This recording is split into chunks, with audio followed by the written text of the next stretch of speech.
Vostra.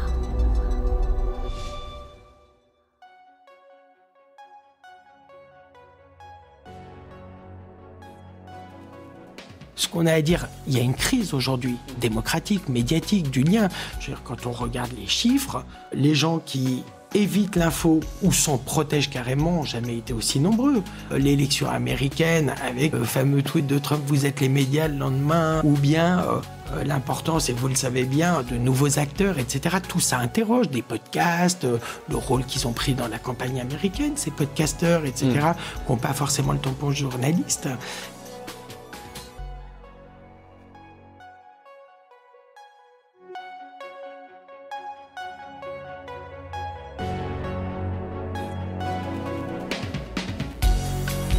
Bienvenue dans Mediarama, le podcast du futur des médias.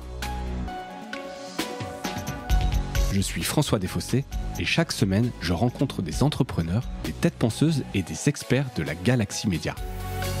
Ce podcast est proposé par Cosa Vostra, agence de conseil tech et créative. Retrouvez-nous sur cosavostra.com.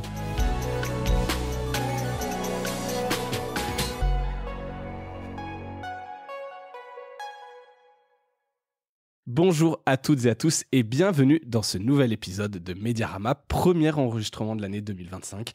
Voilà, ça fait toujours plaisir de revenir un peu derrière le micro, de redémarrer ça. Et j'ai le plaisir pour ce premier épisode enregistré de l'année, pas forcément diffusé, de recevoir Ludovic Blécher. Ludovic, bonjour. Bonjour François, et merci à beaucoup. Merci à toi Honoré d'ouvrir 2025. Exactement. Puis alors peut-être, je réalisais ça aussi tout à l'heure, pas en préparant l'épisode, mais vraiment ce matin, on est le 7 janvier, c'est les 10 ans de Charlie Hebdo. Donc évidemment, ça compte pour tous les Français, enfin pour tous les Français, pour tout le monde, c'est un truc important. Et notamment parce que, je sais pas si tu te souviens, mais à l'époque, on travaillait déjà indirectement ensemble sur le FINP, pour un dossier pour Charlie Hebdo. Donc voilà, on n'est pas plus touché que les autres, mais en tout cas, voilà, on a choisi cette date sans se concerter, et il se trouve que à quelques minutes près, ça tombe pour l'anniversaire de ces attentats. Et pour réagir là-dessus, j'ai pensé aussi ce matin, et en effet, au fait que vous aviez travaillé à ce moment-là, vous, pour Cosa Vostra, sur une application. Voilà, sur une appli pour Charlie, de dessin. Et puisqu'on va parler d'innovation, évidemment, ça nous a non seulement bousculé, mais ça nous a obligés. Ouais. Et ce qu'on a fait à ce moment-là au FINP, on racontera ce qu'était le FINP, on appelait ça le fonds Google, mais c'était un organisme de financement de projets pour les médias finalement. Ouais. Et immédiatement, on a eu une réaction qui est de se dire, mais comment on peut aider Charlie Hebdo tout de suite? Et donc on a mis en place une mécanique d'agilité pour arriver à faire une donation, évidemment, à Charlie Hebdo à ce moment-là, à soutenir Charlie Hebdo et à apprendre à les soutenir autrement et donc à s'adapter à un drame absolu pour les aider. Voilà. Effectivement, je me souviens bien que vous les aviez aidés, que ça avait été très rapide, il fallait être rapide. Donc voilà, pensez pour les morts, pour les survivants, pour tout le monde dans cette journée d'anniversaire. Donc on a commencé à parler du FINP, on y reviendra par la suite. On va d'abord parler un peu de toi, ton parcours est riche et varié. Tu es journaliste à la base quand même, il faut le rappeler. Je suis pas journaliste un jour, je pense qu'on l'est toujours. Voilà, donc journaliste. Donc je me considère toujours quelque part comme un journaliste, ou en tout cas un défenseur absolument acharné du journalisme dans toutes ses formes, dans sa diversité, mais en tout cas le combat pour qu'une information vérifiée, juste, qui participe et qui permette d'avoir un débat démocratique, éclairé, de rendre les gens peut-être plus mesurés, de participer à la construction de l'intelligence collective. Voilà, c'est donc tous les rouages de l'information qui m'a toujours animé. Voilà, depuis la création jusqu'à la diffusion, la monétisation, les modèles économiques. C'est pour ça que je disais parcours varié. Donc quand même rapidement, tu étais chez Libé. Comme on le disait, tu t'occupais du service numérique là-bas, puis tu es parti aux États-Unis. Je pense que c'était un peu pivot dans ton parcours pour suivre une chaire sur l'innovation, la Knight Foundation d'Harvard. C'est ça? Je dis pas de bêtises? Ah si, tu dis des bêtises. Juste des bêtises. Alors, merde, voilà. Je vais rétablir. Je pensais l'avoir de mémoire, je n'ai pas travaillé ça. C'est pas la Knight Foundation. Donc j'ai d'abord commencé en effet chez Libération. En tant que journaliste et reporter. Ouais. Et moi, mon truc, ça a été toujours le numérique. J'avais même fait, pour la petite histoire, à la fac, à l'école de journalisme, là où tout le monde méprisait un peu ce travail de fabriquer un mémoire de recherche. Moi, j'avais fait un travail sur Libération.fr, quelle stratégie pour un nouveau média. Donc, mon rêve, c'était d'être journaliste à Libération, en un seul mot, et voilà, d'inventer une nouvelle histoire médiatique en créant des médias sur le numérique. Et puis, alors, j'ai commencé sur le site internet comme journaliste. Et à cette époque-là, il faut bien dire qu'il y avait un mépris assez fort de ces rédacteurs qui écrivaient pour le web, mais du web en général. On appelait ça le web, même pas l'internet, web. Et l'idée, c'était de se dire, mais tant mieux si ce truc-là nous permet de vendre plus de copies papier, mais on va quand même pas réinventer notre journalisme pour ça. Et à tel point que ça m'a obligé à passer un moment sur le papier, où je me suis occupé du terrorisme en Corse, de politique, etc. Et puis après, j'ai évolué en effet du journalisme vers plus les produits, les modèles économiques, etc. En prenant à la fois la direction des éditions électroniques, donc les parties plus produits, business, marketing, et puis la rédaction en chef. Donc j'étais rédacteur en chef et directeur numérique, on y reviendra, on a inventé des nouveaux modèles à ce moment-là, et notamment évolué sur le payant. Et puis on était regardé là un peu par la rédaction comme quelqu'un qui parlait de produits, quelqu'un qui parlait un peu de marketing, qui parlait de distribution.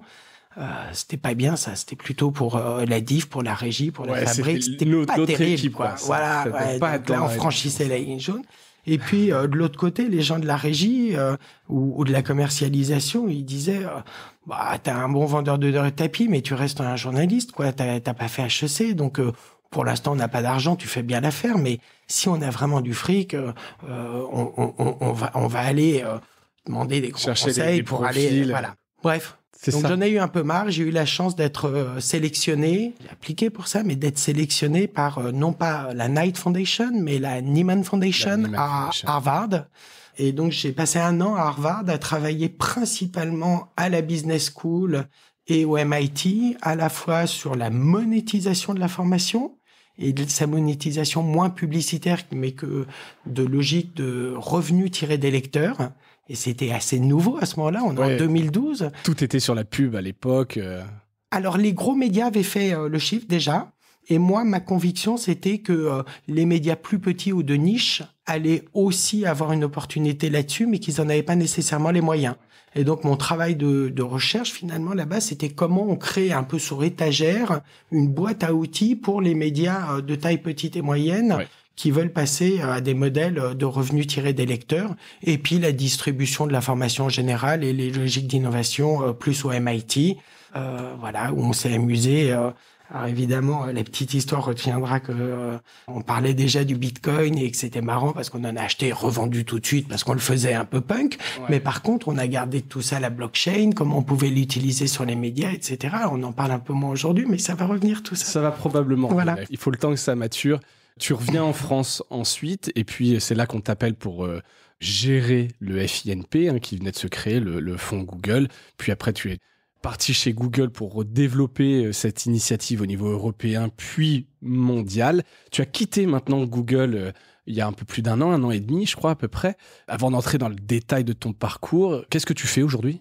Si je devais te présenter, tu dis que tu restes un journaliste, mais qu'est-ce que tu fais ? Alors, je fais finalement la même chose, quelque part.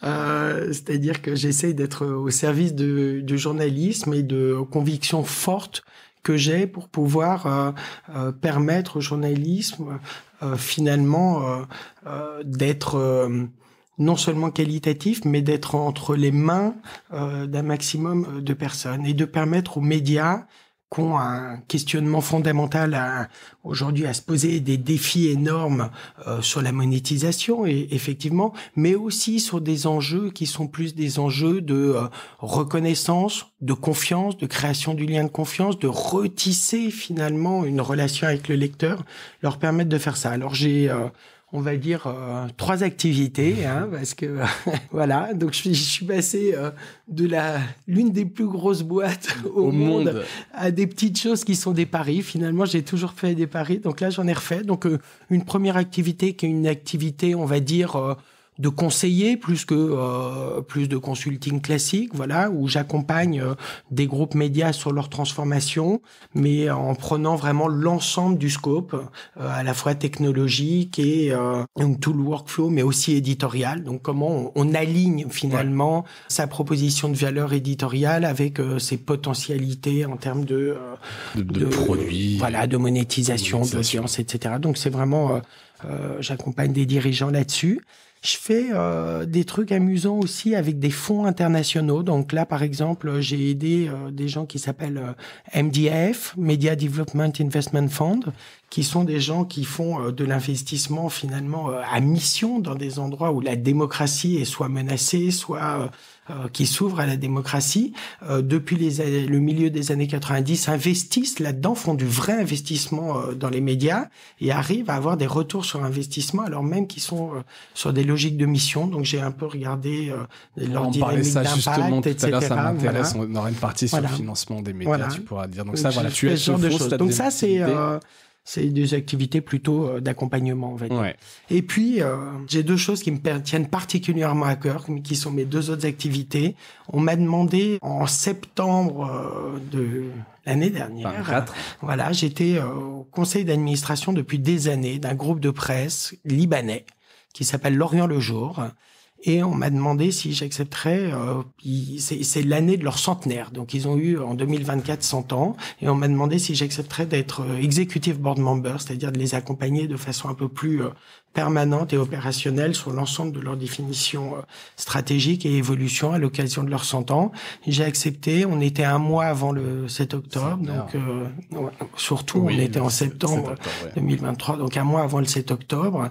Donc, évidemment, rattrapé, on était quelque part un petit groupe au Liban qui disait des choses fondamentales, mais qu'on entendait peu. On est devenu un groupe de presse qui, à mon avis, joue un rôle absolument essentiel dans comment on apporte de la nuance, de l'intelligence face à une situation extrêmement complexe, face à une situation où on voit bien que même en France, aussi bien le débat politique que médiatique est totalement polarisé. Et nous, on arrive dans le monde arabe, en français, puisque c'est un groupe de presse qui est à la fois francophone et anglophone. Certainement, la langue nous permet d'être aussi beaucoup plus libre dans ce qui est dit. Et on arrive à porter une voix extrêmement particulière. Ça a été une année fondamentale pour le groupe, on y reviendra. Donc voilà, j'accompagne ce groupe de presse au Liban. Et puis une autre passion, c'est que on a eu beaucoup ces débats-là, toi et moi. Excuse-moi si je suis un peu long, mais c'est quelque chose qui, je sais, Tikra, on a eu des grands débats, toi et moi, sur finalement comment bien distribuer et monétiser l'information et quels sont les bons outils pour ça. Et alors, très souvent, soit on internalise, on a fait croire à un moment à tous les médias qui pouvaient devenir des boîtes de tech. C'est vrai pour certains, ils doivent l'être. Quand on est un très gros... Le Monde, le Figaro, le Parisien... Évidemment, bien évidemment. Mais quand on est un petit, quand on est un moyen... C'est plus compliqué. C'est plus compliqué. On n'a pas tout le temps l'opportunité de gagner là-dessus, pas forcément les moyens. Et puis... ça a tendance aussi à nous détourner de l'essentiel, qui est le travail éditorial, finalement. Et quelque chose frappé en finançant des projets un peu partout dans le monde, quasiment pour plus de 400 millions sur 10 ans. Donc voilà, on parle vraiment d'une vision assez... je parle en dollars, là. Assez global. C'est un peu à quel point, d'un point de vue des dépenses technologiques, tout le monde faisait la même chose. J'ai pas fait exactement les décomptes, mais sur les 400 millions, je serais pas surpris que 150 millions soient allés exactement à la même chose. Même typologie de projet. Ouais, de projets, mais pas seulement de projets, de tech aussi. D'accord. Et quelque part, tout le monde a besoin d'un outil pour gérer son contenu, tout le monde a besoin d'un CRM pour dialoguer avec ses lecteurs, son audience, ses abonnés, d'un système de paywall, d'un système d'analytics, d'un mailer pour envoyer des newsletters. Ça, c'est un peu des outils de base. Et donc, effectivement, certains ont besoin de la flexibilité technologique, aucun doute. Et puis d'autres, s'ils pouvaient trouver un peu sur étagère quelque chose qui leur... Alors, la solution face à ça, c'était l'open source, et notamment WordPress. Et je sais que vous étiez plutôt militant de ça. Voilà, c'est votre chapelle. Alors, moi, j'avais plus certains doutes. On pourrait revenir sur cette chapelle, mais je pense qu'il y avait un mythe qui était de penser qu'on pouvait faire un outil pour tout le monde, un peu tout en un. Voilà. En revanche, si on prend un certain segment d'éditeurs, je crois que là, il y a une opportunité de faire un outil. Et donc, j'ai rejoint je suis devenu investisseur d'une entreprise qui s'appelle Whitebeard, qui est basée à Amsterdam et qui a une partie de sa cuisine, de nos ingénieurs au Liban, justement, voilà, que j'ai rencontré à l'époque via l'Orient parce qu'ils ont fait toute leur techno et qui ont des clients au Moyen-Orient. Car finalement, on a créé pour un segment d'éditeurs de taille moyenne et qui ont vraiment la volonté de partir du numérique pour construire leur autre produit, y compris papier, un outil tout en un qui permet à la fois de distribuer, de monétiser, d'avoir les analytics et de dialoguer avec ses abonnés à un prix certainement qui défie assez toute concurrence. SaaS, donc c'est un SaaS modèle. Je dirais que c'est un peu un Arc Publishing System qu'on peut se payer, qu'on peut s'offrir quand on n'est pas un très très gros. Voilà. On n'a pas les moyens de se payer un Arc Publishing. Quand on n'a pas de se payer un Arc. Et puis il y a évidemment toute une couche d'assistants avec l'IA qui permet de faire des choses remarquables, notamment de la traduction automatisée, du web to print. Donc, on part du numérique pour fabriquer et aller directement s'inscrire dans les templates papier. On intègre le papier sur tout ça. Et en fait, on fait un peu l'inverse de WordPress. J'adore WordPress, mais ça réclame beaucoup, finalement, d'assistance pour être configuré. Voilà. On pourrait en parler. Des heures. Ouais, on pourrait en parler des heures. J'imagine que ce qu'on fait bien maîtriser, etc., ça fonctionne bien. Et en fait, quelque chose, que j'ai compris aussi et appris, c'est qu'il n'y a pas forcément de mauvaises solutions. Plusieurs solutions peuvent être aussi efficaces pour un éditeur. Il n'y a pas forcément toujours un mauvais choix à faire, tu vois. Exactement. Il y a pas de mauvaise solution. Il y a des solutions qui correspondent à ta problématique. Ouais. Donc, on s'inscrit exactement là-dedans.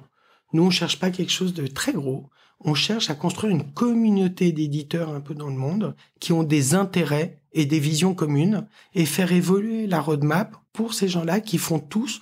Nous, il y a un point commun, c'est des gens qui font du revenu tiré des lecteurs. Plus tu as une typologie homogène, plus ton outil sera performant et moins tu as le risque, parce que c'est toujours ça. J'ai travaillé dans une boîte qui éditait un SaaS, des besoins spécifiques, qui fait qu'à un moment donné, si tu veux leur faire plaisir, tu développes, mais après, ça devient une usine à gaz dont tu n'utilises pas toutes les fonctionnalités, qui devient lourd, etc. Tu perds un peu ton âme de départ, ta promesse de départ. Donc, c'est Exactement. Vrai que plus tu es dur et tu restes dans ta ligne, mieux c'est, mais tu te coupes d'un certain type de clients. C'est toujours l'arbitrage à faire quand tu as un SaaS. Exactement. Et c'est là-dessus où on construit actuellement une communauté qui ont des visions communes et qui ont un journalisme et des modèles journalistiques assez similaires pour que les intérêts de l'un servent les intérêts de l'autre. Voilà. Whitebeard. Pour ceux que ça intéresse, mais on pourrait faire presque un épisode sur tous ces sujets parce qu'effectivement, c'est des choses qu'on a dans le marché. Je discute avec des mélodies, des Trias, Gaia, des Sweep, etc. Nous, effectivement, on fait du WordPress, t'as les gros derrière. C'est intéressant de voir aussi quelle est la solution adaptée, comment essayer de voir les avantages, les inconvénients. Je sais qu'effectivement, on en a souvent parlé. Et Whitebeard, pour l'avoir vu fonctionner, tu m'as mis en relation avec eux, c'est une belle solution qui fonctionne bien. Donc voilà, je tiens à le dire. Mais si on peut être en concurrence parfois sur certains sujets, des fois, j'ai pas de problème à dire qu'une solution sur étagère, ça fonctionne aussi bien, voire mieux. Je le dis. Merci Ludovic. On va revenir un peu donc sur. Je trouvais intéressant. Enfin, je pense qu'on ne peut pas t'avoir à ce micro sans revenir quand même sur toute cette période FINP, DNI, GNI. Après, on parlera un peu politique, écosystème, financement des médias, si tu veux bien. Puis on finira un peu par des tendances, puisque tu es quand même aussi bien placé pour réfléchir à ces questions, voir un petit peu quelles peuvent être les tendances et innovations sur l'année 2025. On revient quand même sur le FINP. Donc, c'était une initiative. Enfin, le FINP, je le dis, c'est le Fonds pour l'innovation numérique de la presse.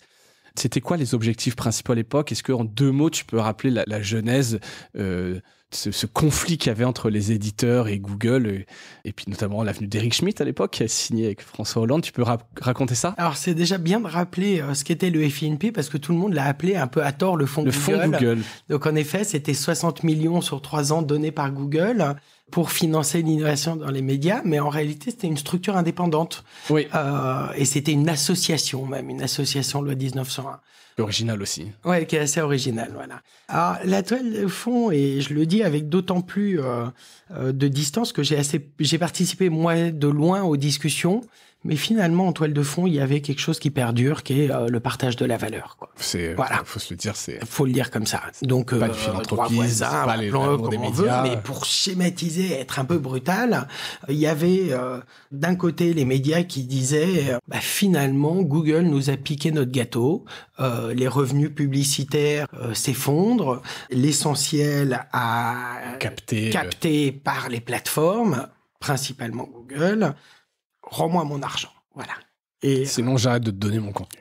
Alors ça, c'est un peu plus fin que ça, parce que faut rappeler que les médias ont toujours la possibilité, ont toujours eu et ont encore la possibilité de ne pas donner le contenu. Ouais, donc, mais tu te tires une balle dans le pied, parce que t'as cette dépendance, on le sait. Exactement. Et donc, Google, de l'autre côté, qui disait quelque part, moi, je vous ai rien piqué du tout. C'est vous qui n'avez pas capté tout ça. On est devenu un acteur énorme. Il y avait de l'espace. On l'a pris. Là encore, je schématise. Et puis surtout, on vous donne de la valeur. Parce qu'on vous donne des milliards de clics au niveau mondial. Et ces clics-là, à vous de trouver comment les monétiser. Par ailleurs, j'ai des petites solutions publicitaires pour vous. Si tu veux, ouais. Mais vous pouvez aussi les monétiser autrement. Je dirais que les deux ont quelque part raison. Il y a eu un transfert de la valeur, il n'y a aucun doute. De l'autre côté, en effet, ce qu'apporte Google, et on parlera de l'IA plus tard, mais sur l'intelligence artificielle, à mon avis, la table est renversée, les règles changent complètement, on parle d'autre chose. Mais en tout cas, sur le partage de la valeur, et je le dis particulièrement de Google, parce qu'on a tendance à parler des GAFAM, c'est une erreur.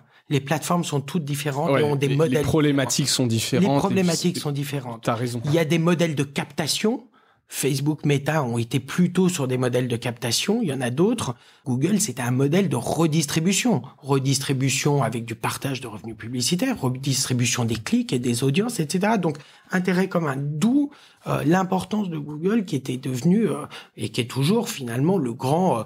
ça a remplacé les camions pour distribuer l'information. Ouais, c'est la gare de triage qui renvoie le trafic. Voilà. Et donc, moi, je me mettais un peu au milieu. J'étais un peu d'accord avec personne. J'ai un peu cette fâcheuse tendance. Je sais pas. Ou d'accord avec tout le monde. Ou d'accord avec tout le monde.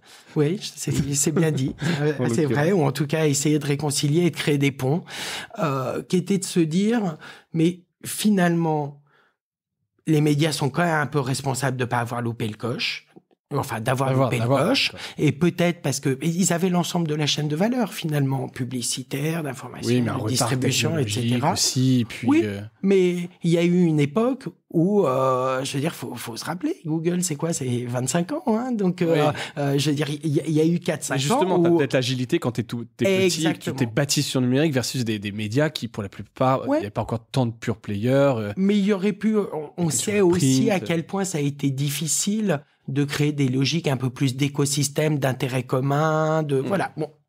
En tout cas, il y a quelque chose qui n'a pas été pris. Google a pris l'espace.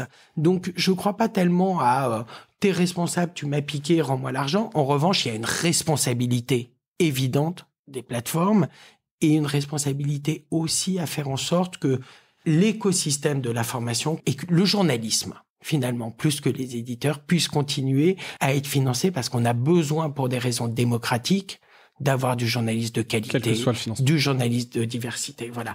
Et donc, le FINP qui s'est fait finalement sur un espèce de trouver un deal sur le partage de la valeur, ça a abouti à un truc que moi je trouve hyper intelligent, qui était de dire plutôt que juste vous donner de l'argent et distribuer le gâteau, on alloue des sommes importantes pour financer des projets. Et vous, les médias, faites l'effort de financer les projets. On sort tous par le haut.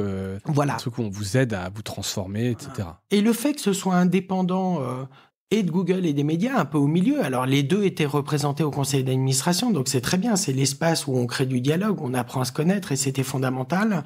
Mais ça a aussi permis d'avoir beaucoup d'agilité dans le fonctionnement. Pour rappeler, c'était pour réserver quand même aux médias IPG. Il y avait la PIG qui était à bord, c'est ça. Ouais, alors c'était pour les médias IPG. À l'époque, ça s'appelait le SPQN et le SPQR, pas juste la PIC. Donc il y avait la régionale et nationale. Mais là, on rentrerait dans des trucs un peu fins, mais c'est aussi propre à la France. C'est-à-dire qu'il y avait cette reconnaissance possible IPG, information politique et générale. De mémoire, c'était environ 200 titres à l'époque. Il y avait vraiment de quoi faire. Oui, et c'est vrai qu'il y avait une espèce de volonté au départ de le réserver un peu aux grands titres établis, mais en réalité, et on pourra peut-être revenir sur quelques éléments marquants du FINP, mais ça a été notamment le financement de médias qui étaient inconnus à l'époque, qui sont, à mon avis, un des grands succès aujourd'hui. Ouais, clairement. Bah justement, on peut en parler. 60 millions, 3 ans, tu as vu passer tous les projets, puisque tu étais très investi aussi dans l'analyse, l'étude des dossiers. Est-ce qu'il y en a pour toi qui restent marquants ou des références, symbole aussi des défis de l'époque, hein, puisque c'était un peu ce switch de la pub vers de la autre forme de monétisation, de distribution. Est-ce que tu as quelques projets que tu veux mettre en avant? Alors, s'il y en a un qui m'a particulièrement touché, c'est Contexte. Tu vois, Contexte. Oui, bien sûr, Jean-Christophe Boulanger, voilà, que j'ai reçu à ce micro. Donc, presse d'information B2B, sectorielle. Voilà. Super Média. Voilà, Super Média. À l'époque, Contexte n'était d'abord pas vraiment dans les radars. C'était un entrepreneur qui essayait de défendre une vision très experte de la presse à destination mais son projet était très clair, était très précis. Et puis, il est venu au FINP et ça montre bien que le FINP, à ce moment-là, n'était pas juste réservé au très gros. Contexte, c'était un petit... Voilà. Et puis, je crois que je veux pas parler trop à sa place, mais finalement, le financement qui a été donné par le FINP à ce moment-là leur a certainement permis de garder leur indépendance. Leur a certainement permis d'avoir les 2, 3, 4 ans qui lui permettaient d'installer un modèle qui est aujourd'hui un modèle de financement non dilutif quelque part où t'as pas de non dilutif. Alors, il avait kickstarté déjà, voilà, mais non dilutif. On a eu à DNI des vrais kickstart. Je pense par exemple à Trint. Ouais, bien sûr. Tu vois Trint? Ouais, la solution de speech to text, pardon. Exactement. Par un ancien journaliste anglais, j'ai oublié. Journaliste canadien, broadcaster, spécialiste des terrains de guerre, de conflit, des zones de conflit. Qu'on a marre de passer son temps à retranscrire des interviews pour trouver les bonnes cotes, etc. Qui veut créer un logiciel, il vient nous voir, il vient chercher un prototype, 50 000 €, c'est un vrai Kickstarter. Il crée un MVP, comme on dit, un Minimum Valuable Product. Et puis aujourd'hui, c'est une boîte d'une centaine de personnes, une solution largement reconnue. On l'utilise chez Cosa Vostra. Et voilà. Dans tous nos podcasts, on utilise Trint, ça reste une référence. Et voilà. Aujourd'hui, ça, c'est du vrai Kickstarter. Ouais, mais voilà, je trouve que d'avoir permis à ce genre d'acteurs, et ils sont intéressants parce que c'est deux autres façons de faire du journalisme ou d'aider le journalisme. Voilà. Et dans tous les cas, que ce soit par la tech ou une approche plus d'expertise, on a repensé les modèles dans leur totalité, et à chaque fois, il y a un alignement entre ce qui est proposé en termes de contenu et de techno et le public cible qui est prêt, dans ces cas-là, à payer pour avoir cette qualité de contenu. Voilà. Donc ça, c'est deux petits exemples. Et puis c'est des beaux exemples. Et le deuxième, effectivement, était plus sur le DNI et GNI, puisqu'en fait, après le FINP, tu as basculé, en fait, je sais pas comment ça s'est opéré. De toute façon, le FINP avait une date, hein, c'était prévu, c'était 3 ans, il y avait 60 millions à distribuer. Donc, ça a été plutôt un succès. J'imagine que ça met du beurre dans les épinards, en tout cas pour les médias. Donc, Google a senti, entre guillemets, l'opportunité de continuer ces programmes. Donc, il y a eu d'abord le DNI au niveau européen, puis le GNI au niveau mondial, que tu gérais. Hein. L'idée, c'est pas tant de parler de ton rôle là-dedans, mais plutôt de ces programmes-là. C'était quoi les objectifs? Est-ce que c'est la même chose que pour le FINP? C'était une manière, quelque part, de dire aux éditeurs... je comprends ce que vous faites, on va vous aider, quelque chose d'assez vertueux. On peut voir le mal partout, dire que c'est une manière de vendre des technos de Google. Je pense que c'est quelque chose qu'on t'a souvent demandé. Est-ce que si je mets dans mon dossier des technos Google, j'ai plus de chances d'avoir ma subvention? C'était quoi les objectifs de ces programmes? Alors d'abord, parce qu'il faut que tout le monde en prenne un peu pour son grade, je crois que ce truc de 2 à 3 ans, c'est le grand truc de Google. On signe, 3 ans, et puis après on verra. Je pense que ça a été catastrophique, ça. Ça n'a pas été très bon pour les médias, ça a été très mauvais pour Google. C'est une erreur finalement. Parce que finalement, première année, on se regarde un peu, chacun du côté de la table. Deuxième année, on crée de la confiance. Troisième année, on n'a pas de réponse. Donc ça génère de la défiance. Et la confiance qui a été créée avec le FINP, avec les médias français, c'est un peu disloqué quand c'est très bonne intention. Montez-le au niveau européen, on le monte au niveau européen, mais... à ce moment-là, ça se disloque parce que on le dit pas clairement aux Français qui quasiment le découvrent. Et puis en Europe, on fait 3 ans, 150 millions, super. on génère de la conversation, on génère du lien de confiance, on discute, c'est ce qui est fondamental, et puis on s'arrête et on crée un autre objet comme ça, voilà. Et avec ces des programmes espèces, après locaux. voilà. régionaux. Donc je crois qu'il y a un truc qui va pas bien dans ce fonctionnement-là, qui indique vraiment la défiance finalement. C'est de se dire ok, on vous fait ça pour 3 ans parce que vous avez insisté. Mais on s'engage pas sur la durée, alors que finalement, donner de la visibilité, donner de la transparence, c'est fondamental. Donc l'objectif de tout ça, finalement, je crois que il y avait les objectifs des grands acteurs, certainement de Google, qui était honnêtement de participer à la construction, au soutien du journaliste. Je pense que il y avait il y a une partie forcément voilà, chez il y avait une Google partie qui avait vraiment conscience de ça, ouais. et des gens qui portaient ça. Il y avait Dont aussi Forcément. dont moi, j'étais pas seul. Richard Gingras, Madav, Chinapa, enfin, on s'est battu beaucoup. Et l'essentiel de notre combat, il était finalement, ça, peu de gens l'ont vu, à l'intérieur de Google. Parce que obtenir ces financements, ça se faisait pas juste par la pression externe. Ça se faisait avec beaucoup de négo internes. Et surtout, obtenir que ces financements ne soient pas distribués en fonction d'intérêt pour le produit ou d'intérêt pour le business chez Google. Le lobby en se disant, si je leur donne de l'argent, derrière, j'étouffe, enfin, pas que j'étouffe, mais j'arrête des affaires, j'évite des conflits, j'évite du contentieux. Les 3 premières années, je n'avais même pas le droit de parler. On le savait pas tout ça, mais je faisais partie des rares à avoir une salle fermée chez Google. J'avais pas le droit quasiment de parler avec produits, etc. On a presque été trop loin d'ailleurs, parce que finalement, on s'est rendu compte qu'il y avait des envies et des besoins de collaboration. Donc, on a peut-être été précautionneux. Mais il y avait aussi, évidemment, dans les hautes sphères, l'ambition un peu de régler les problèmes avec la presse, ou au moins de les tenir à distance, etc. Ouais. Voilà, donc il y avait évidemment là-dedans aussi cette idée d'éviter un peu la régulation, ou de la retarder, ou bien de la maîtriser en tout cas, mais malgré tout d'instaurer un dialogue. Mais les bagarres internes là-dessus pour garder un peu un ADN pur de ce genre d'initiative étaient très difficiles. Mais on n'a pas été aidé par les médias non plus, je dois dire, là-dessus. Alors d'abord, il y avait des critiques d'un peu tout le monde qui étaient parfois justifiées, mais certaines ne l'étaient pas du tout, avec juste des gens qui faisaient pas le boulot. Je te donne un exemple. On nous disait, mais c'est dégueulasse, l'essentiel de l'argent vient au gros. Alors c'est vrai, tu prenais le truc assez simple, parce que nous, on était transparents. Oui, il y avait le rapport des projets, etc., voilà, avec les montants distribués. Voilà. Et donc, les gens nous disaient, tel gros média, je vais pas citer de nom, a eu chaque année 1 million, 1,5 million, ou bien sur ce projet. Et moi, petit média à 8 ou 10 journalistes, j'ai eu seulement 250 cas ou 100 000. Il y a un boulot qui était jamais fait, qui était de faire un ratio. Quand finalement, il y avait un gros projet à 700 000 pour une rédaction de 400 personnes, paradoxalement, bah ouais, ça amenait beaucoup moins le média. On avait un changement fondamental quand une petite entreprise qui se lançait avait 100 cas qui changeait fondamentalement sa physionomie. Ça n'a pas été rapporté et certainement pas assez défendu. Et on parlera plus tard des droits voisins. Je crois franchement que les logiques d'innovation et de financement par projet étaient nettement plus la diversité de l'écosystème, aide nettement plus des petits qui créaient, qui voulaient prendre des risques versus une redistribution un peu mécanique. Oui, sous couvert d'un projet, etc. quoi. Voilà, effectivement, ça a plus d'impact chez Shotty. Et puis, les gros, finalement, ce qu'on appelle les gros, il y a eu un peu cette tendance à se dire, si on pouvait tout avoir, ce serait pas mal.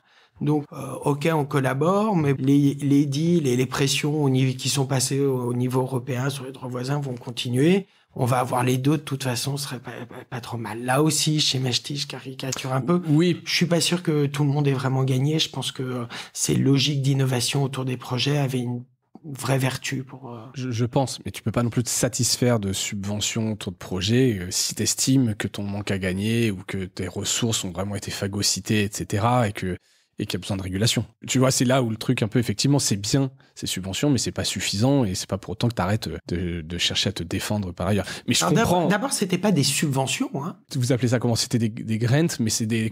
c'est des aides. Voilà, c'était un soutien pour un projet spécifique, mais la subvention, ça a cette logique souvent de récurrence, quoi. D'accord. Donc là, c'était pas un truc qui revenait tous les ans, voilà. Donc c'était un appel à projet, voilà. Mais je dirais que surtout, quelque part, c'est un peu insoluble ce truc-là. Alors l'IA devient différent, ça change un peu les choses parce que là, il y a une captation des contenus et une captation de l'intelligence créée. Donc c'est un autre sujet.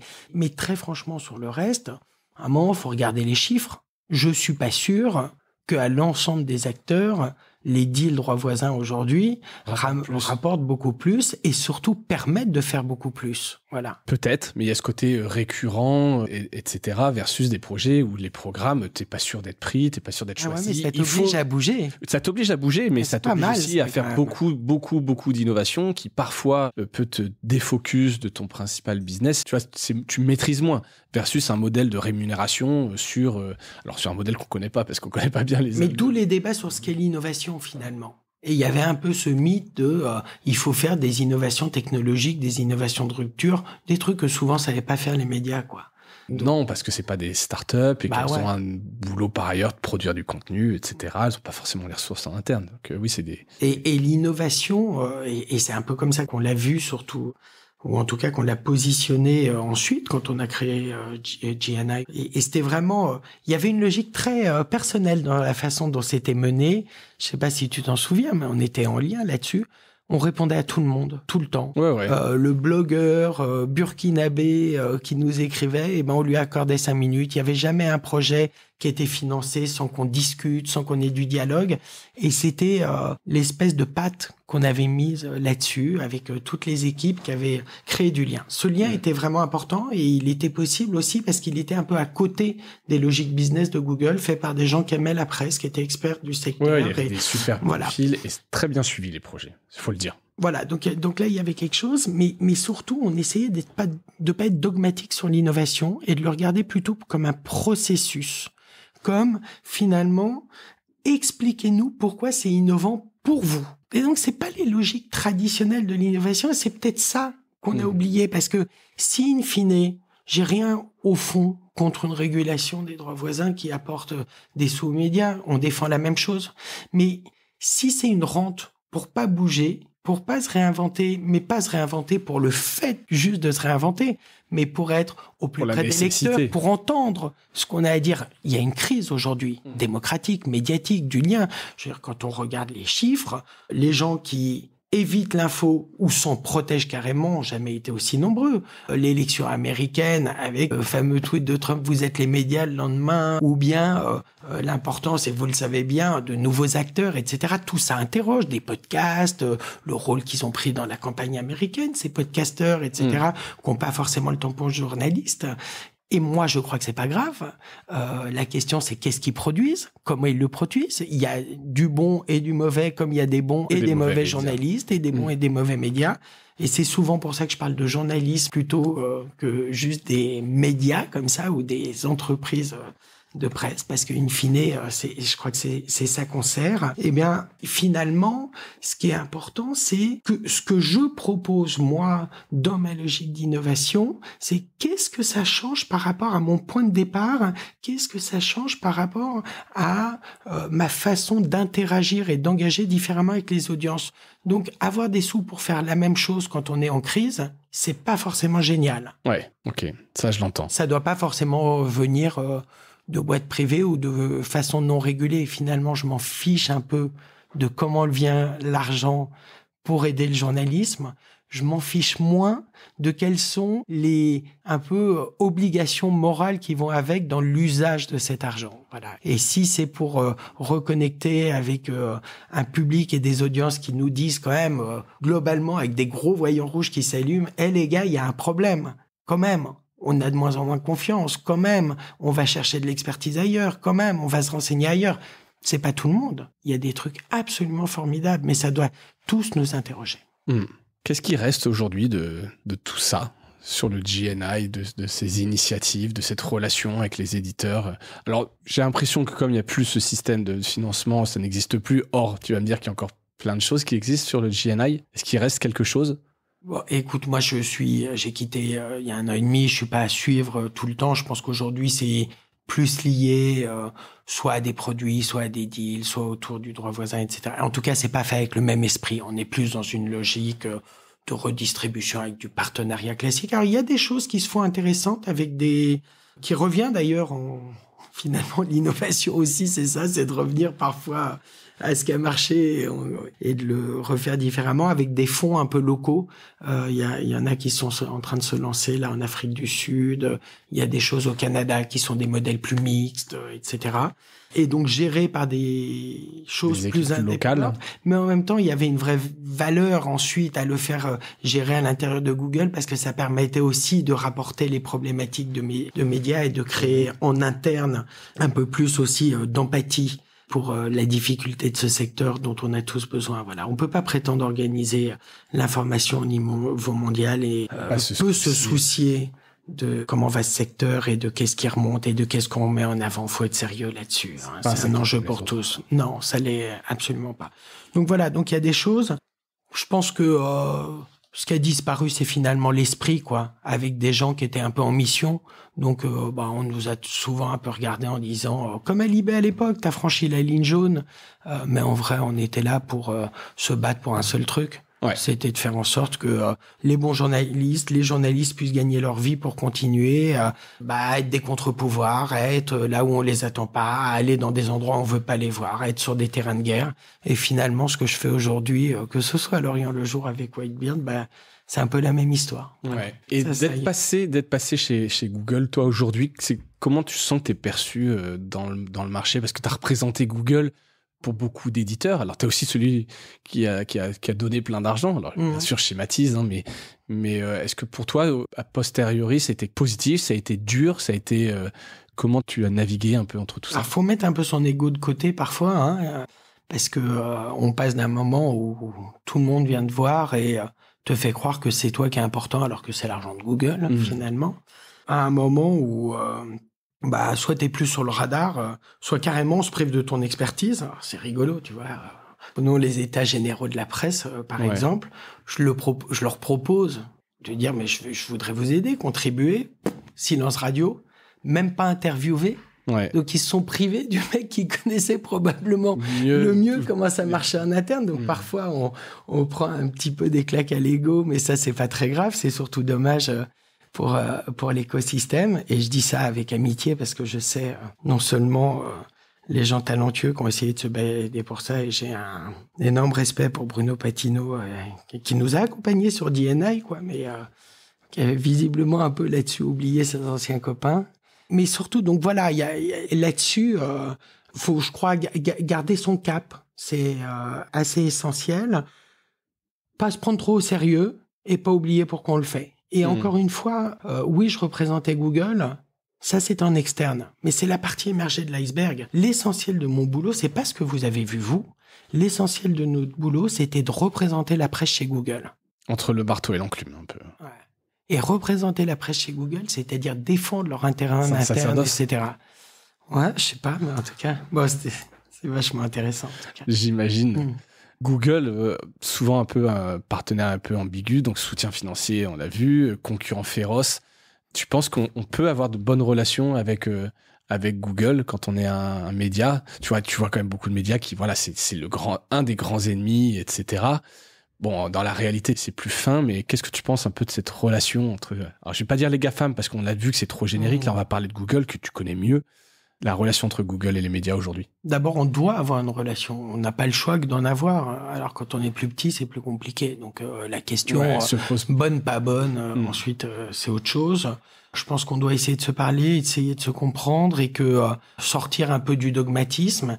Et puis, et c'est là où c'est intéressant un peu d'interroger ceux qui ont vu le fonctionnement de l'intérieur. Il y a beaucoup de mythes. Par exemple, on croit que tout le monde a accès à toutes les datas, mais c'est pas vrai. À l'intérieur, il y a plein de datas. Tu sais pas, tu peux pas. La black box, elle est aussi à l'intérieur parfois. Et elle mérite d'être aidée. Que souvent, finalement, quand on s'épaule avec l'écosystème et qu'on a des logiques partenaires, on arrive à beaucoup mieux faire avancer les sujets en interne dans ces grandes entreprises pour le bénéfice de l'écosystème. Donc, ces relations de confiance à construire, elles sont fondamentales. on a tendance, quand on crée des relations de confiance aussi, à le faire pour soi et pour son entreprise et pas pour l'écosystème. Donc là aussi, l'arbitrage est toujours complexe. Et puis, parfois, on se trompe sur comment pensent ces entreprises. Si tant est qu'il y ait un seul endroit où elles pensent. Mais en effet, on sait bien, alors ça remonte beaucoup aux États-Unis, c'est des boîtes américaines, il y a pas de doute pas de doute là-dessus, voilà. Mais aussi comment on les influence, quoi. À quel moment il faut hausser le ton, pas hausser le ton, à qui parler, comment rentrer là-dedans, et puis à quelle vitesse le faire. Un des sujets sur lesquels finalement il y a pas mal de choses qui sont gagnées, c'est la rapidité d'exécution. Et puis il y a une difficulté, c'est qu'il y a d'un côté un secteur, donc tout un tas d'acteurs qui eux-mêmes ont des intérêts différents, qui eux-mêmes ont du mal à se mettre d'accord, et de l'autre côté, une entité. Donc on voit bien que voilà, et puis ça peut jouer aussi là-dessus sur ah bah oui, hein. Voilà. Diviser pour parfois donc, faire un deal avec un en particulier, etc. Il y a et ça ils savent bien faire. Voilà. Mais je suis pas sûr que le secteur est toujours bien compris, et encore maintenant et encore plus quand on est sur ces questions de l'IA, comment bien négocier et bien poser les problématiques avec les plateformes. Oui, probablement. Sur le financement, au-delà donc des droits voisins, donc on a rapidement évoqué tout à l'heure, et financement par des tiers, donc des big tech, hein, en l'occurrence Google. Facebook l'avait fait aussi un peu, Meta, à un moment donné, ou des philanthropes, des aides publiques. C'est quoi pour toi, s'il y en a des risques, opportunités? Comment est-ce que tu peux rester indépendant quand tu reçois ce genre de financement ou de soutien? D'abord, je pense que le risque principal, c'est de pas tellement aller chercher, en tout cas sur les financements de projets, de pas aller faire des choses juste pour le financement. Il faut pas faire des choses qu'on ferait pas. C'est arrivé souvent. Juste ça. pour aller chercher. Et c'est arrivé souvent. Tu vois, en te disant. Et ça a été un de mes vrais problèmes, notamment à D&I, où les montants étaient trop gros, à mon avis. Donc ça générait bouscule l'ADN de certains médias qui est. Ouais, et puis il y avait des gens qui avaient très très bien compris le truc, qui remplissaient tous les critères, nous faisaient des propositions et des projets hyper bien ficelés.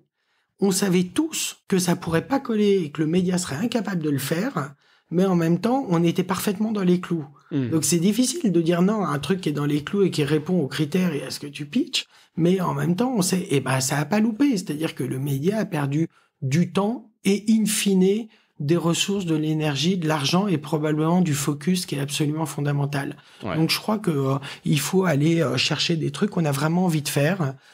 Et là aussi, on est dans une logique qui est un peu quelle dynamique tu crées. Je trouvais assez formidable ceux qui, à chaque appel à projet, en profitaient pour faire des brainstorms internes avec des logiques d'incubation interne, et puis ils faisaient de la curation de projets, et ceux auxquels ils croyaient vraiment, ils venaient les chercher. Ça, c'est ce qui a le mieux fonctionné. Voilà. Ensuite, il y a plein de formes très différentes de financement de la presse. Le financement de projets, le financement du média lui-même ou du financement public, quoi. Et puis, tu vois, aujourd'hui, des acteurs nouveaux comme IFPIM qui viennent avec une logique plus d'ONG, finalement, aider ce qu'on appelle la presse indépendante sans te définir ce qu'est la presse indépendante. Donc, c'est assez compliqué. Ils appellent quoi la presse indépendante? Voilà, je veux dire, c'est quoi? Ça dépend du financement. Faut être pas d'actionnaire. Bah non, parce que ces startups qui rentrent dans les indépendants, elles ont aussi des actionnaires, mais il y en aurait qui seraient meilleurs que d'autres, etc. Ouais. Et c'est d'ailleurs intéressant de voir un peu ce qu'ils sélectionnent. Moi, j'ai fait un peu l'exercice. Ils sont dans une logique, en tout cas, que juste quand on regarde un peu ce qu'ils font, on a le sentiment qu'ils sont beaucoup plus à construire un portfolio d'acteurs qui rentrent assez avec la définition de ce qu'ils estiment être les médias indépendants, menacés ou émergents, et dans certains pays, plutôt que d'avoir un regard sur l'opportunité de créer des nouveaux modèles économiques, générer de la valeur, et donc une forme, comme on dit en anglais, de sustainability, c'est-à-dire de faire en sorte que ce soit pas juste te mettre sur un respirateur artificiel, parce que tu l'as dit sur Facebook Meta, tout ça, ça disparaît, quoi. Et le coût de 2-3 ans, tout ça, ça disparaît. Donc, il y a bien un moment où, si on s'intègre pas au vrai truc qui est de recréer et se repositionner et de créer son lien avec son audience, ça marche pas. Et de ce point de vue-là, y compris en France, y compris ces très gros médias, je trouve que le Parcours du Monde, le Figaro. Le Monde, c'est absolument remarquable, je trouve, comment ils se sont finalement, à travers les produits, à travers tout un tas de choses, mais surtout le journalisme, ne jamais arrêter d'investir dans le journalisme, à se repositionner, c'est toujours du meilleur contenu. Voilà, et on a vu ça partout. Ceux qui ont été capables de pas lâcher sur embaucher des experts, pourquoi, quels experts pour servir qui, comment, le mettre en scène de façon intelligente, etc. Ça paye à un moment. Et d'aligner un peu, on part toujours de propositions de vente, la USP, la fameuse unique. Voilà. Moi, je pense qu'il y a une proposition de valeur unique, mais éditoriale, qui est à définir. Qu'est-ce qu'on produit comme contenu? Quelle est notre proposition éditoriale? Ça doit être gravé dans le marbre. Voilà, mais elle s'aligne avec quel modèle économique et quel type d'audience, etc. Un point, ceci dit, là-dessus, les modèles d'abonnement que j'ai énormément défendus, je continue à défendre, sont assez formidables. Ça a certainement sauvé une bonne partie du financement du journalisme, mais crée un peu un drame. C'est que même les plus gros, c'est une bulle qui est un peu la bulle de l'élite intellectuelle malgré tout, ou en tout cas pas forcément. Alors évidemment, c'est souvent des gens qui ont un peu plus d'argent, mais c'est pas lié qu'à ça. Mais c'est en tout cas une élite intellectuellement prête à s'engager, et prête à payer pour ça. Et que la question du service public de l'information et comment on fait en sorte que l'information de qualité, mais sans être prétentieuse, soit accessible à tous. Mais pour ça, il faut aussi créer de l'empathie et comprendre.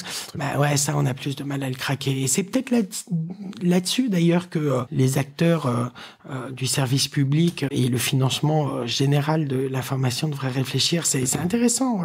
Encore une fois, je regardais là les 15 propositions, on parlait des états généraux, alors juste les titres. Tu prends juste les titres, tu fais une recherche, il n'y a pas le mot innovation, il n'y a pas le mot journaliste ou journaliste, il n'y a pas le mot audience ou public. C'est intéressant quand même de se dire pourquoi ces trucs qu'on est les premiers à servir finalement sont pas vraiment là-dedans. T'es pas content des états généraux de l'information? Non, je dis pas ça. Non, mais il y a des choses que tu aurais fait probablement différemment. Après, ça cherche quand même. Ils étaient dans faut aussi le dire, la séquence a été pour 1000 raisons extrêmement compliquée. Ouais, faut le dire quand même. Quand même, il y a eu un bon travail de fait, des bons experts et le travail. Il n'y a pas de doute. Ouais, je reviens une seconde quand même sur l'innovation dans le contexte économique un peu compliqué. Tu l'as dit, mais je voudrais quand même qu'on revienne dessus. Évidemment, les médias font face à des défis majeurs, la pression économique, le contexte est un peu dégueu, il faut le dire. Concurrence pour l'attention, notamment aussi par les plateformes, transformation numérique. Comment est-ce que en tant que média, tu dois prioriser l'innovation? Tu as donné quelques éléments, mais si tu devais parler à un média en disant comment prioriser l'innovation aujourd'hui, quand tu as tout ça et que tu n'as plus trop de moyens, c'est dur. Comment tu arrives à faire de l'innovation? C'est un peu comme comment tu refais le budget de la France pour qu'il soit utile et qu'il tienne. Ouais, voilà. Ça. Donc c'est où tu fais des économies pour dégager des marges de manœuvre plutôt que juste aller chercher d'autres poches à qui tu vas pouvoir taper un peu plus pour faire des choses qui ne serviront à rien, quoi. Donc c'est un peu la même équation à résoudre. Donc je pense qu'il y a d'abord un travail d'introspection. Je pense que il y a un travail. L'innovation, c'est aussi savoir arrêter des choses, les lancer, essayer. Ça marche pas, les arrêter, les repositionner, les refaire. Je crois que c'est associer les équipes et les écouter. Je crois que c'est essayer d'entendre les lecteurs aussi. Donc, de sortir de sa bulle, de faire un pas de côté, de penser un peu en dehors de la boîte, comme on dit. Alors, c'est des concepts généraux, mais tous ceux qui ont essayé et qui étaient regardés, prends même Mediapart, je veux dire, au départ, c'était quand même regardé comme on oublie ça. Il y avait Rue 89 d'un côté, Mediapart de l'autre, et tout le monde, je me souviens, au milieu, jamais un truc payant ça marchera. Bon, ils ont craqué un modèle, et pourquoi ils l'ont craqué? Parce qu'ils se sont adressés avec, encore une fois, une proposition de valeur très claire. On va faire ça. Ça a un coût. Ça se fait pas sans budget. Ça va servir un public, une communauté, etc. Voilà. Donc, je crois que c'est vraiment une interrogation sur les fondamentaux. Et puis, s'inspirer de ce que font les autres plutôt que de se dire, puisque ça a marché, je vais le copier-coller, quoi. Voilà. Puis savoir faire des choix. C'est quoi les résistances, les freins à l'innovation que tu observes aujourd'hui dans les médias? Spontanément, moi, je pense financier parce qu'ils ont plus les moyens et c'est compliqué. Est-ce que c'est culturel? Est-ce que c'est des organisations qui sont encore trop centrées sur leur quotidien, peut-être, qui ont plus le temps? C'est quoi les freins majeurs à l'innovation? D'abord, faut quand même reconnaître qu'on n'est pas dans la problématique d'il y a 4-5 ans. Aujourd'hui, ça innove et des innovations, il y en a beaucoup et il y en a un peu tout le temps. Donc, je pense qu'il y a moins de freins qu'il y en a eu. Je pense que la pression économique et le flux informationnel fait qu'on est bouffé par le jour, le quotidien. Et que le frein essentiel est peut-être moins financier que cette énergie qui est mise en permanence à nourrir la bête te permet pas vraiment de t'arrêter, de regarder et de réfléchir et de se poser. Et c'est absolument nécessaire. Donc là, je crois qu'il y a c'est mettre des ressources, dans la responsabilité. Non, mais il y a une responsabilité des managers de presse, qui soient plus côté business ou côté édito, à libérer, à faire des choix en permanence et à libérer du temps pour les équipes, pour les mettre ensemble et réfléchir à son lien avec les audiences et comment on sert les audiences au mieux et qu'est-ce qu'on peut inventer pour aller chercher de nouvelles audiences, comme nouveaux produits, comment on fait de la diversification, qu'est-ce que ça veut dire aujourd'hui le rôle des influenceurs, des podcasteurs par rapport à ce qu'on offre, comment on redescend un peu d'un piédestal parfois du label journaliste, etc. Voilà, cette remise en question, elle demande du temps, elle est pas simple et elle est nécessaire et elle doit être impulsée avec humilité et aussi en rencontrant le public et un public qui soit pas que des lecteurs d'ailleurs, de son titre. Voilà. Rencontrer ses pairs aussi, sortir ou écouter les Mediarama. C'est aussi une bonne. C'est pas mal. C'est pas mal aussi. Est-ce qu'il y a des projets récents qui t'ont inspiré ou qui t'ont marqué par leur audace ou leur impact, qu'ils aient été d'ailleurs financés par le GNI ou pas, Est-ce que toi, il y a des projets de l'innovation, tu te dis ça c'est quand même pas mal, tu vois? Des projets d'innovation où je me dis ça c'est marqué quand même pas mal. France ou international. Ça peut même remonter si on. Non, mais je me dirais, tu sais, il peut y avoir des projets d'innovation, mais je dirais qu'il y a surtout des visions qui m'ont marqué et des gens qui se sont battus sur des visions, tu vois. À un moment, je pense à des gens, parce que ça me vient comme ça, peut-être c'est avec l'actu, qui s'appelle Frontline in Focus, qui sont des gens qui étaient en Syrie, qui ont dû quitter la Syrie, qui se sont réfugiés en Turquie et qui se sont dit mais finalement il y a cette guerre oubliée et nous on est des réfugiés et on se bat pour que la Syrie devienne un endroit où peut-être qu'on pourra imaginer quelque chose de complètement différent, tu vois, le mythe des printemps arabes. Et puis qui intéressait plus personne. Et ces gens-là, ils se sont battus pour utiliser la réalité augmentée pour plonger les gens que ce qu'est la réalité d'un conflit. Évidemment, ça paraît fou, parce que d'ailleurs tout le monde regardait ça de très loin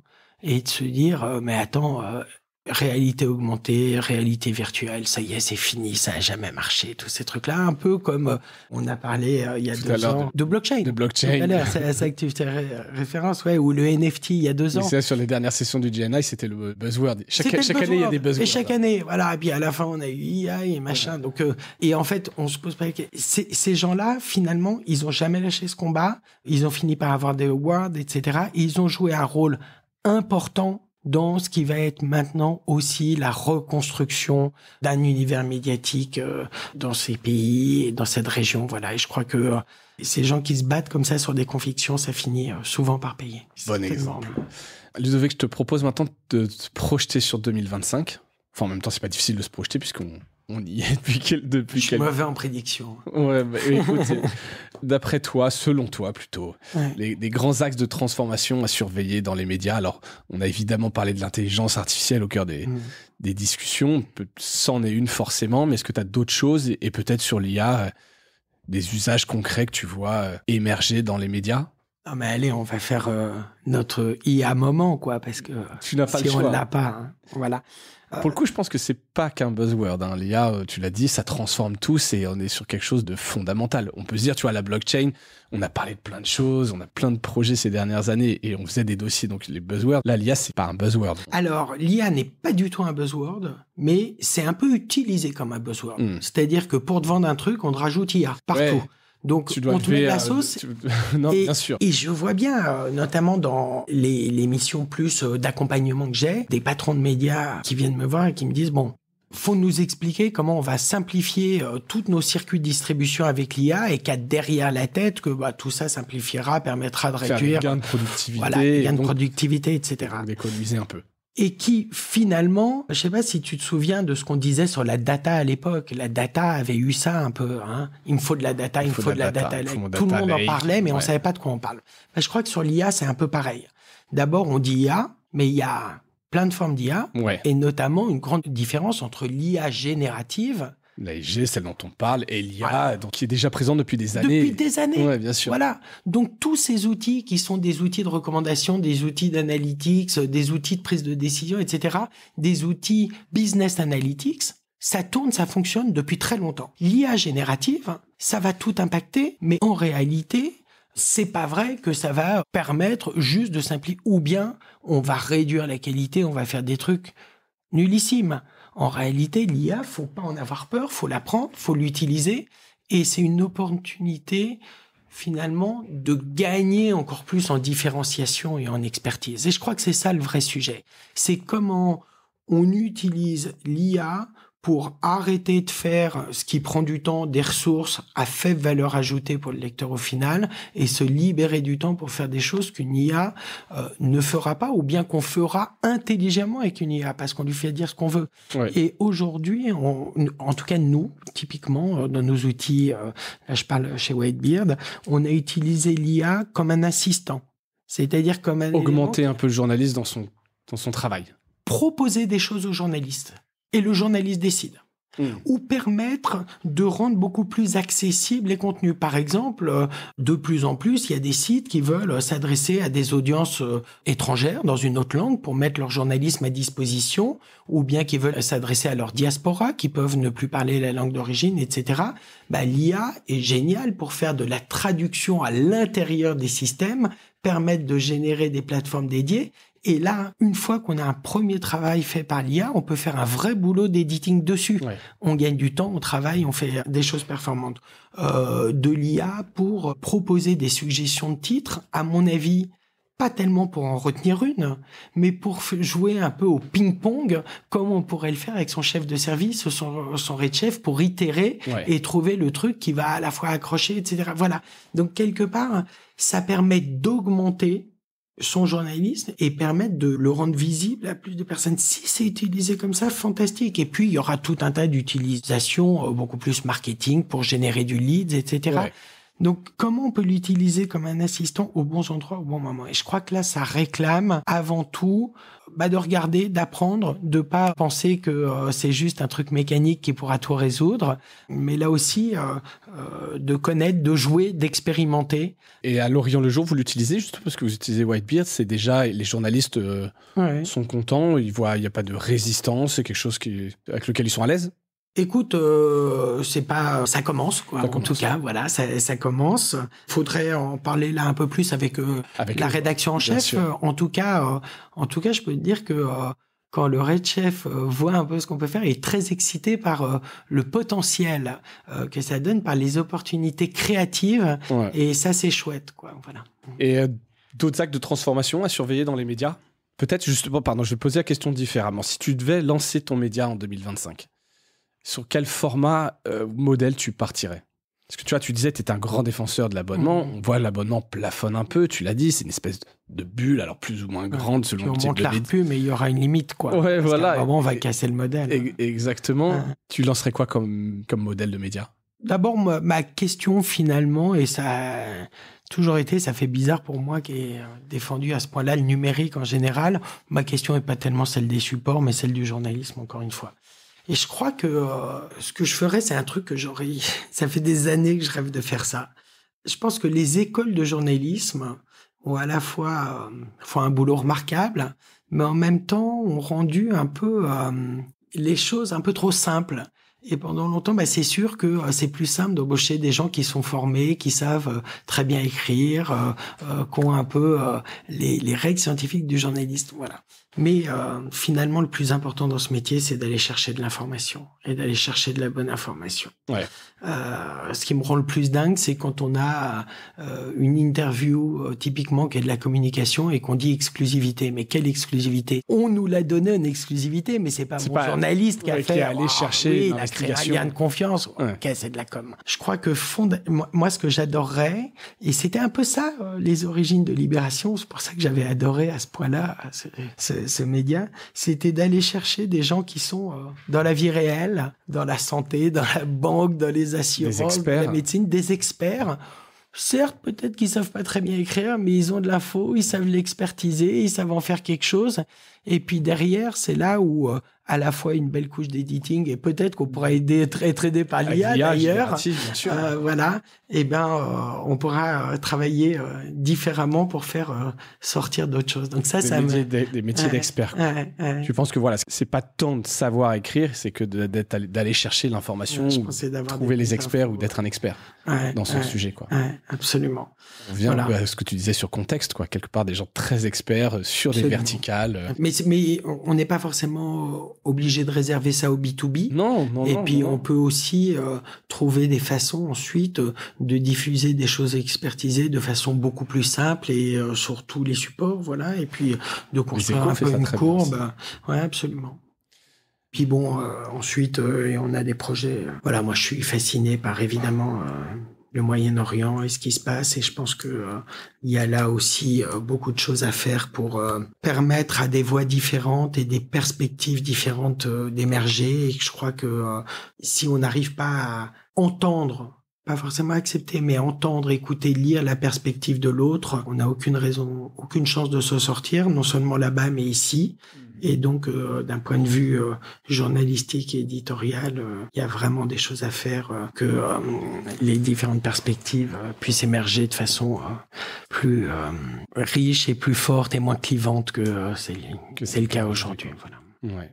Eh bien, écoute, merci Ludovic, on arrive au bout de cet épisode. Si tu avais un seul conseil à donner aux médias pour innover en restant pertinent, ce serait quoi? Si on devait retenir un peu quelque chose sur l'innovation, qui est quand même quelque chose qui te drive, hein, on a eu d'autres sujets, mais si tu avais un seul conseil à donner. Toujours le jeu difficile, mais je crois que donnez-vous du temps pour ça, cassez les silos, construisez avec les équipes, et tout le monde a le droit d'avoir une bonne idée dans une boîte de presse, quoi. Il y a ni que les journalistes d'un côté, ni que le business de l'autre. C'est en mélangeant un peu tout ça qu'on arrive à avoir des trucs différents. Et puis une fois qu'on a créé un peu on a remué un peu la boîte à idées, il faut du leadership pour arriver à le mettre en place de façon rapide, de façon itérative, parce que c'est pas l'idée de départ qui va forcément être celle qui le point d'arrivée. Voilà, donc on déjà démarrer ce processus. Voilà, et puis savoir arrêter quand ça marche pas et partir sur autre chose. Ça c'est important. Tout à l'heure, j'ai pas abondé dessus, mais savoir arrêter des projets, c'est quelque chose dans l'entrepreneuriat qui est hyper important et qu'on doit retrouver là.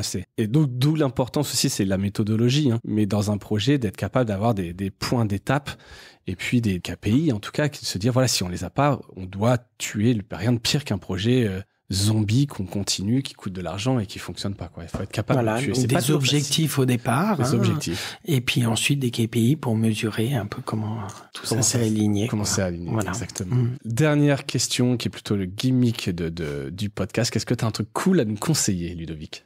Cool dans la vie en général. Ouais, dans la vie en général, quelque chose qui peut être très très perso, ce que tu veux. Qu'est-ce qui est un truc cool? Et après le cool, on pourrait définir qu'est-ce que le cool Moi, le personne truc cool, c'est faire du vélo, parce que ça fait 20 ans que je fais du vélo à Paris, et puis que à chaque fois que je suis un peu bloqué sur quelque chose, mes 15 minutes à vélo te permettent de... Voilà, et je reviens un peu plus frais. Donc je sais pas. Eh ben si.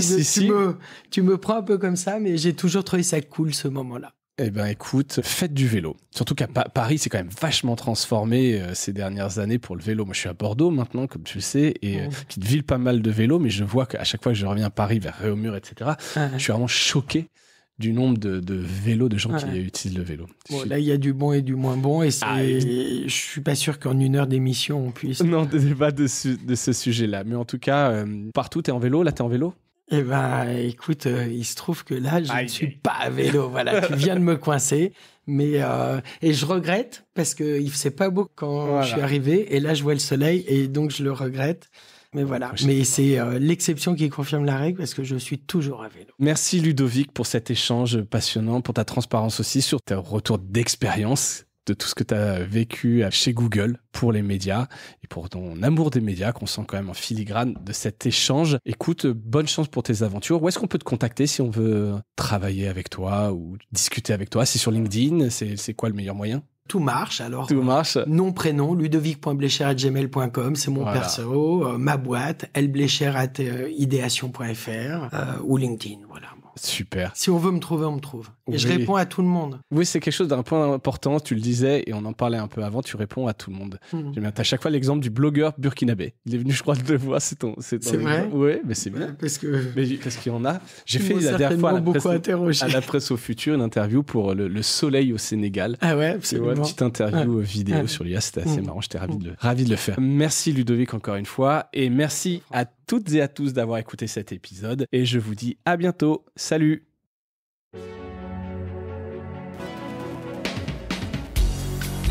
Voilà, Mediarama s'achève. Si cet épisode vous a plu, n'hésitez pas à le liker et le partager. Et puis, si vous souhaitez être accompagné par notre agence Cosa Vostra, contactez-moi par mail mediarama@cosavostra.com.